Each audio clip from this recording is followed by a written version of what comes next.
दोस्तों अगर 25 लीटर गाय के दूध में 1 लीटर घी तैयार होता है, जिसमें दूध की कीमत ही लगभग 1500 रुपए होती है, तो आखिर तिरुपति में 320 रुपए में घी कौन सप्लाई कर रहा था और कैसे सप्लाई कर रहा था? कौन है इन तीनों कंपनियों का मालिक, जिसे बताने से भी कई लोग परहेज कर रहे हैं? इस वीडियो में उनके नाम भी बताऊंगा, साथ ही यह भी बताऊंगा तिरुपति के लड्डू का पटना कनेक्शन क्या है और पटना ने वो काम करने से क्यों मना कर दिया जो तिरुपति ने एक्सेप्ट कर लिया। मतलब वो चर्बी वाला घी जहां जिस कंपनी से आ रहा था उसे एक्सेप्ट कर लिया, घी को नहीं, उस कंपनी को एक्सेप्ट कर लिया। पूरा मामला इसमें मैं आपको खोल के रख दूंगा और आपको बताऊंगा कि कैसे बनता होता है घी का खेल और कैसे इसको अंजाम तक पहुंचाया था उस कंपनी ने। समझने की कोशिश करिए। यहां से देखिए, सबसे पहले मैं आपको बता दूं कि तिरुपति में गाय का घी इस्तेमाल किया जाता है और वहां के लड्डू में गाय का घी ही मिलाया जाता था, इसीलिए गाय के घी की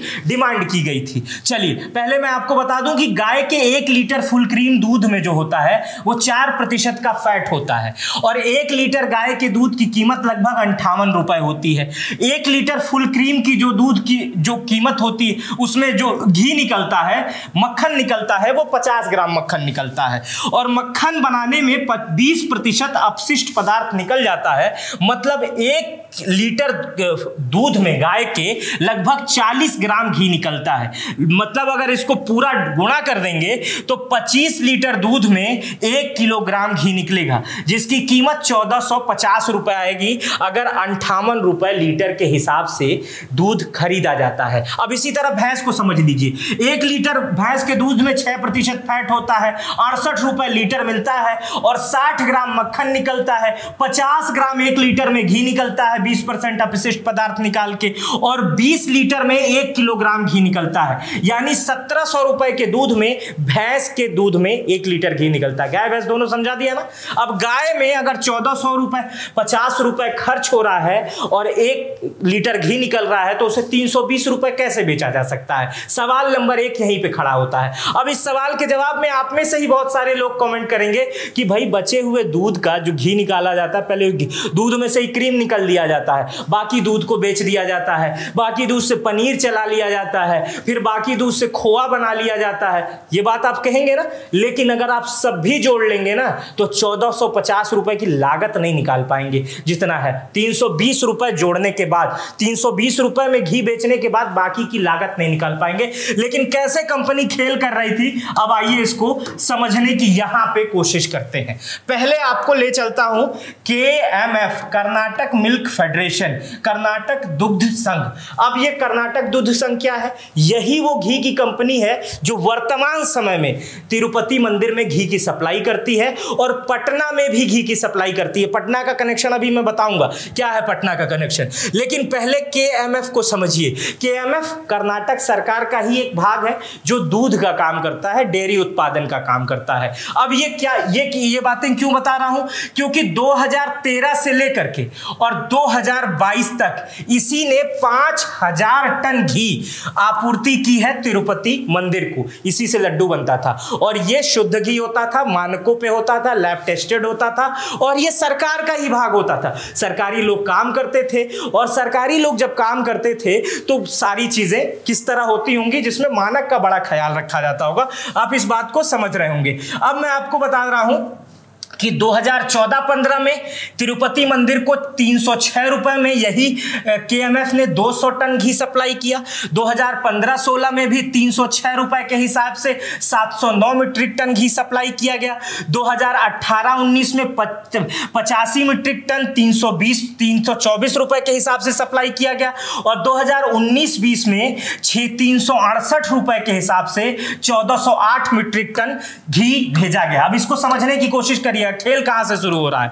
और लास्ट वर्ष जो था कर्नाटक मिल्क फेडरेशन का वो 2022 था। इसमें 345 मीट्रिक टन 392 रुपए के हिसाब से सप्लाई किया। 392 रुपए में 2022 में घी कर्नाटक मिल्क फेडरेशन ने तिरुपति मंदिर को दिया। उसके बाद से तिरुपति मंदिर ने कहा 2023 में, जब सरकार YSR कांग्रेस की थी, जगन मोहन रेड्डी मुख्यमंत्री थे, अब उससे कहा जा रहा था कि भैया भैया नहीं, आप जो रेट में घी दे रहे हो उसी रेट में घी दो। लेकिन कर्नाटक मिल्क फेडरेशन ने कह दिया नहीं भाई, मैं इतने में घी दे ही नहीं पाऊंगा, क्योंकि हमारी लागत नहीं होगी, हमारी कंपनी घाटे में चली जाएगी, सरकार को नुकसान होगा, और हम 450 रुपए से नीचे जो है घी नहीं दे पाएंगे तिरुपति मंदिर को, उच्च क्वालिटी का घी एकदम नहीं दे पाएंगे।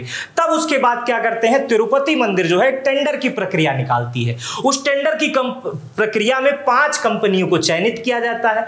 उसमें से एक कंपनी जो रहती है उसके घी में चर्बी युक्त घी पाया जाता है, जिसमें तमाम जानवरों की चर्बी, मछली का तेल और अन्य वसा उसमें शामिल होता है। अब समझिए उस एक कंपनी पे, उस कंपनी ने क्या कहा है वो भी मैं आपको बताऊंगा, तीनों मालिकों का नाम बताऊंगा।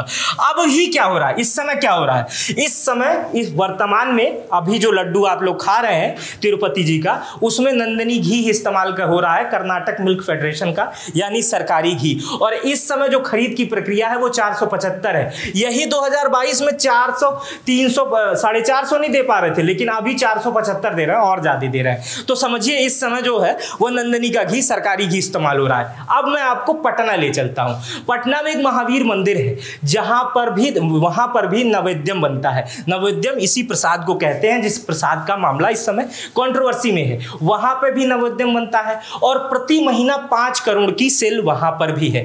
1 करोड़ रुपए का घी हर महीने वहां पर भी लिया जाता है। लेकिन जब यहां पर तिरुपति में टेंडर की प्रक्रिया चल रही थी, तिरुपति गवर्नमेंट या तिरुपति कर्नाटक आंध्र प्रदेश सरकार या तिरुपति का जो ट्रस्ट था, जब ये कह रहा था कि नहीं भाई हमें सस्ता घी चाहिए और जो कंपनी सस्ता देगी उससे ले लेंगे, उसी समय पटना ने भी ये फैसला किया नहीं हम किसी और कंपनी से नहीं लेंगे, कर्नाटक मिल्क फेडरेशन से लेंगे, क्योंकि आंध्र प्रदेश से आए हुए लोग हैं, यहाँ बनाते हैं और यहाँ के प्रसाद की मान्यता पूरे पटना और पूरे देश में है, तो हम नहीं बदलेंगे। कर्नाटक के घी को पटना ने एक्सेप्ट कर लिया, लेकिन आंध्र प्रदेश ने कहा कि नहीं नहीं हमको सस्ता वाला घी चाहिए और वो कंपनियां चाहिए जो सस्ता दे सके। उसी में आई थी चर्बी वाली घी, जो सैंपल है उसी में आई थी। अभी इस समय सही घी इस्तेमाल किया जा रहा है जो सरकारी घी है। अब मैं बताने जा रहा हूं आपको कौन कौन है मालिक, समझिए कौन कौन मालिक है, मालिकों के नाम बता दे रहा हूं। कंपनी के जो पहले मालिक हैं उनका नाम है राजशेखरन आर,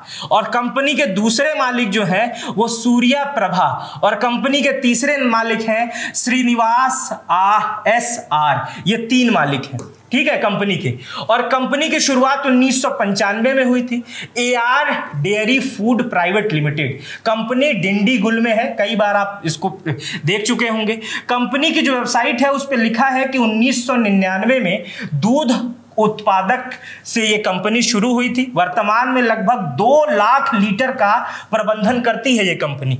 कंपनी का दावा है कि तमिलनाडु में सबसे तेज बढ़ती हुई डेयरी कंपनी है, और कंपनी के प्रोडक्ट हैं, जैसे कंपनी का नाम बता दे रहे हैं, जो प्रोडक्ट निकालता है राज नाम है, राज, जिसमें बहुत सारे राज दबे हुए हैं। राज नाम है, राज घी, राज दूध, राज दही, राज मलाई, राज रबड़ी, ये बनाती है कंपनी। यही इसी के घी में, इसी के सैंपल में चर्बी युक्त घी मिला था।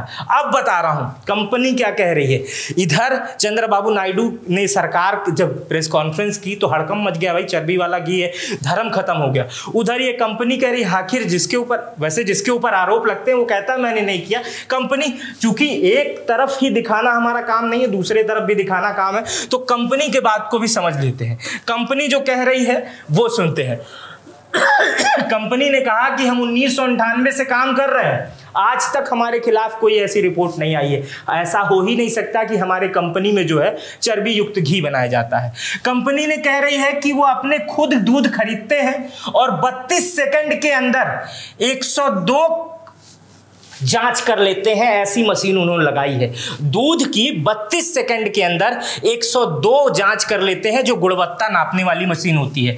अगर दूध ही खराब होता है तो कंपनी टैंकर दूध वापस कर देती है, ये कंपनी कह रही है। AR डेयरी ने यह भी कहा है कि TDD यानी तिरुपति को घी आपूर्ति करने से मंजूर की गई थी जब, तो मंदिर प्रशासन के 4 सदस्य विशेषज्ञ आए थे और कंपनी की क्षमता और गुणवत्ता चेक किए थे। उस समय सारा मामला ठीक था। मतलब जब कंपनी को टेंडर मिला था तो तिरुपति मंदिर से भी 4 विशेषज्ञ लोग गए थे, कंपनी के लोग कह रहे हैं, और वहां हमारा सब चेक किए थे कि सब कुछ सही है, घी बढ़िया है, 1 नंबर का है। आगे क्या कहती है डेयरी? कहती है हमारे वहां घी सैंपल टेस्ट राष्ट्रीय प्रयोगशालाओं में किया जाता है। मतलब जब भी हमारे वहां से गाड़ी निकलती है तो उसके साथ एक रिपोर्ट भी निकलती है, सैंपल रिपोर्ट में निकलती है, जो राष्ट्रीय प्रयोगशालाओं से होती है, और वो हम मंदिर को भी सौंपते हैं। आगे कंपनी क्या कहती है? हमारे घी के सैंपल टेस्ट पहले राष्ट्रीय प्रयोगशालाओं में किया जाता है, उसके बाद से तिरुपति मंदिर को भेजा जाता है। पहुंचने पर तिरुपति मंदिर अपने खाद्य सुरक्षा अधिकारी से फिर नमूने की जांच करती है। मतलब जो घी ट्रक लेके निकल रहा है वो घी उसके बाद भी जांच किया जाता है, और उसके बाद जब जांच हो जाती है तभी घी मंदिर के प्रयोग में लाया जाता है। अब ये कंपनी कह रही है, तो कंपनी के ऊपर आरोप लगे हैं, इसलिए कंपनी अपने बचाव में भी ये कह सकती है और वास्तव में भी कह सकती है। ये बात तब पता चलेगी जब इस मामले की जांच होगी। बिहार से ही एक मंत्री आते हैं जिनका नाम है गिरिराज सिंह, केंद्रीय मंत्री हैं। इन्होंने कहा है कि लगभग 2000 करोड़ रुपए का मामला है, घोटाला है, और सीबीआई जांच होनी चाहिए। और इस मामले पर सीबीआई जांच होनी ही चाहिए, क्योंकि ये मामला सीधे हमसे जुड़ा हुआ है, सीधे आपसे जुड़ा हुआ है, सीधे 100 करोड़ हिंदू आबादी से जुड़ा हुआ है। ये देशद्रोह नहीं, देवद्रोह का मामला है। जहां जिसकी पूजा की जाती है, अगर उसी की चर्बी मिलाकर वो प्रसाद खाया जाएगा, और प्रसाद खाने से मान्यता है कि व्यक्ति पवित्र हो जाता है, तो वो कैसे पवित्र हो पाएगा? फिलहाल इस मामले की जांच कड़ी होनी चाहिए। सरकार को, केंद्र सरकार को इस पे विशेष ध्यान देना चाहिए, क्योंकि बहुत बड़ी आस्था तिरुपति से जुड़ी हुई है। मेरा नाम मित्र प्रकाश है। मेरी इस रिपोर्ट पर आपकी क्या प्रतिक्रिया है, आप मुझे कमेंट बॉक्स में बताइएगा। अपना बेहद ख्याल रखिएगा। बहुत बहुत शुक्रिया।